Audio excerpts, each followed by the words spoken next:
Welcome to 108 news Telugu. పని ఒత్తిడి వల్ల ఆత్మహత్య చేసుకున్న ఓ సాఫ్ట్వేర్ ఎంప్లాయీ వివరాలు తెలుసుకుందాం. బెంగళూరులో ఓ మిషన్ లెర్నింగ్ ఇంజనీర్ ఆత్మహత్య కలకలం రేపింది. పని ఒత్తిడి, మేనేజర్ వేధింపులే టెకీ బలవన్మరణానికి కారణమని ఆరోపణలు వస్తున్నాయి. నిఖిల్ అనే 25 ఏళ్ల టెకీ 2 వారాల కిందట కనిపించకుండా పోగా చెరువులో శవమై తేలాడు. అతని సహోద్యోగులు, పని వాతావరణం, టీం మేనేజర్ దురుసు ప్రవర్తన వల్లే ఇలా జరిగిందని అనుమానిస్తున్నారు. ఈ ఘటన కార్పొరేట్ ప్రపంచంలో ఒత్తిడి పరిస్థితులపై ప్రశ్నలు రేకెత్తిస్తోంది.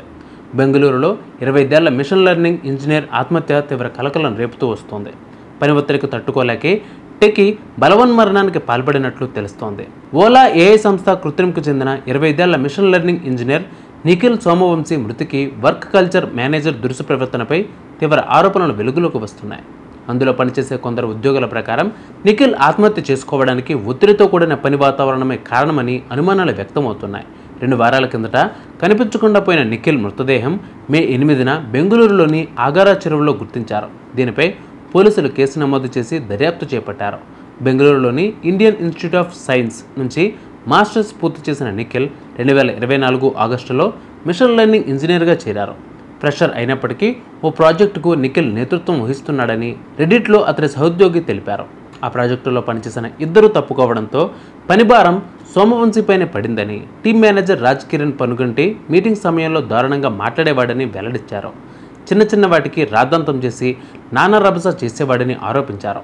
కొత్తగా చేరిన ఉద్యోగులను చిన్నచూపు చూస్తూ నోటుకొచ్చినట్లు మాట్లాడతాడని, ఆయన కారణంగానే చాలామంది ఉద్యోగానికి రాజీనామాలు చేసి వెళ్ళిపోయారని పేర్కొన్నారు.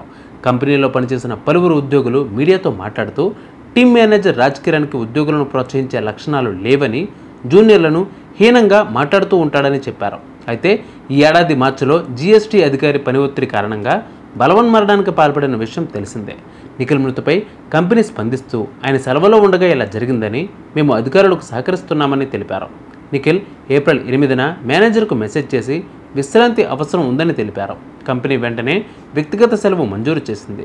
ఏప్రిల్ 17న ఇంకా కొంత విశ్రాంతి అవసరం ఉందని చెప్పడంతో సెలవు పొడిగించామని తెలిపారు.